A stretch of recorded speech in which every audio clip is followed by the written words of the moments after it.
Jadi di sini kita akan ngebahas suatu kasus yang pernah sangat viral di dunia, terutama di Indonesia. Karena kenapa? Pelaku dari kasus ini berkebangsaan Indonesia. Tapi di video ini kita tidak akan terlalu membahas kasusnya karena kasusnya sudah banyak dibahas oleh media-media lain. Di sini kita akan lebih membahas tentang obatnya. Jadi obat apa sih yang digunakan oleh pelaku untuk melumpuhkan korbannya? Jadi tanpa basa-basi yang terlalu panjang, kita langsung ke penjelasannya. Oke. Nah, jadi obat yang digunakan oleh pelaku untuk melemahkan atau melumpuhkan pasiennya itu adalah GHB. Dan ternyata GHB ini masuk ke dalam obat yang sering digunakan sebagai death trap drug. Jadi apa sih death trap drug itu? Ternyata death trap drug itu adalah obat atau ekstasi yang sering digunakan dengan tujuan rekreasi masuk ke dalam komunitas gay, di mana pelakunya itu akan menggunakan obat ini sebagai alat untuk melumpuhkan korbannya. Nah, jadi obat GHB ini diindikasikan untuk mengatasi salah satu gangguan saraf, yaitu narkolepsi. Narkolepsi sendiri merupakan gangguan tidur yang dimana pasiennya atau penderitanya akan mengalami ngantuk yang sangat berat pada saat siang hari. Penyebab narkolepsi sendiri belum diketahui secara pasti, namun dapat disebabkan oleh faktor genetik dan pensinyalan abnormal pada otak. Nah, narkolepsi sendiri menyebabkan serangan tidur tiba-tiba, kehilangan tonus, otot secara tiba-tiba, dan halusinasi. Nah, gimana sih cara kerja GHB ini dan efek apa yang terjadi ketika GHB ini dikonsumsi oleh tubuh? Jadi, obat GHB ini bekerja secara agonis terhadap reseptor GABA B dan mempengaruhi neurotransmisi dari GABAergic. Efek ini akan timbul ketika GHB ini kompleks dengan reseptor GABA B, sehingga ikatan tersebut akan menghambat sekresi dari dopamin yang akan menyebabkan efek berupa depresan. Nah, dopamin ini adalah suatu senyawa yang mengatur mood kita, yang mengatur rasa senang, rasa bahagia, rasa happy, dan yang mengatur pergerakan tubuh kita. Jadi teman-teman bisa tahu dan bisa menilai sendiri apa yang terjadi sama tubuh kita kalau misalnya dopamin ini dihambat atau ditekan pembentukannya. Jadinya kita dibuat lemes, kita dibuat malas, kita dibuat tidak mampu untuk melakukan kegiatan yang harusnya bisa dengan mudah dilakukan. Dan obat GHB ini akan aktif atau mulai bekerja itu setelah 15-30 menit pemakaian, tergantung dengan dosis yang diberikan, dan efeknya akan bertahan selama selang waktu atau rentan waktu 1 jam.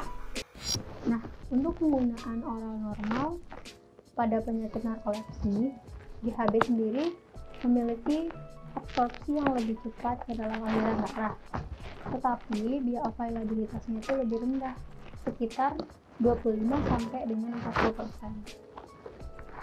Ini berarti durasi efek dari obat ini menjadi lebih cepat, yaitu sekitar 1 jam.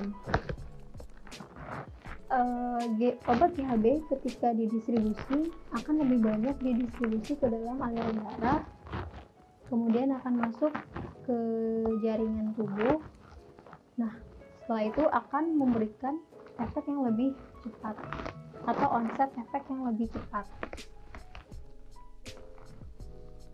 Oleh karena itu, metabolisme kadar GHB yang dimetabolisme juga akan menjadi lebih banyak terjadi pada liver.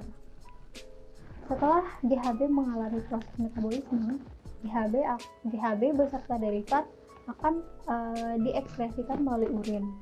Nah, pada penggunaan ini juga GHB itu akan menstimulasi pelepasan dari dopamin dalam jumlah yang sedikit. Kemudian dopamin tersebut akan berikatan dengan reseptor eksitatori GHB, sehingga efek yang ditimbulkan yaitu oleh karena adanya pengikatan dengan reseptor ini adalah orang menjadi lebih susah tidur.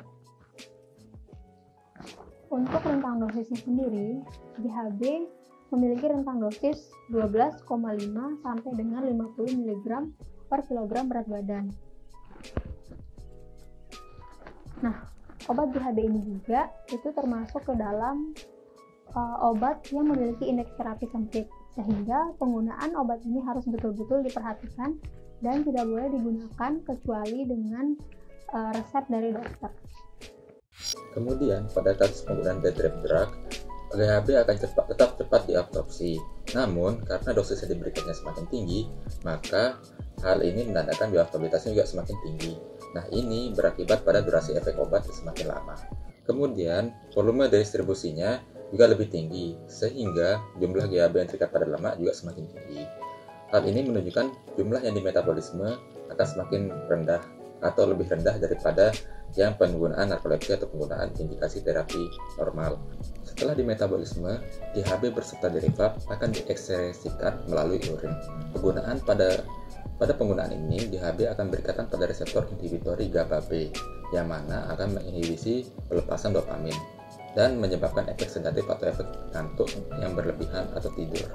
Kemudian, penggunaan ini akan disertai oleh efek rebound, di mana setelah penghambatan dopamin, maka efek pensinyalan dari GHB akan meningkat, sehingga orang yang telah tertidur pulas karena efek sedatif tersebut akan bangun tiba-tiba.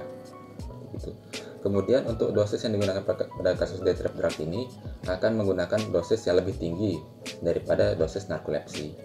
Terima kasih telah menyaksikan video ini. Semoga bermanfaat.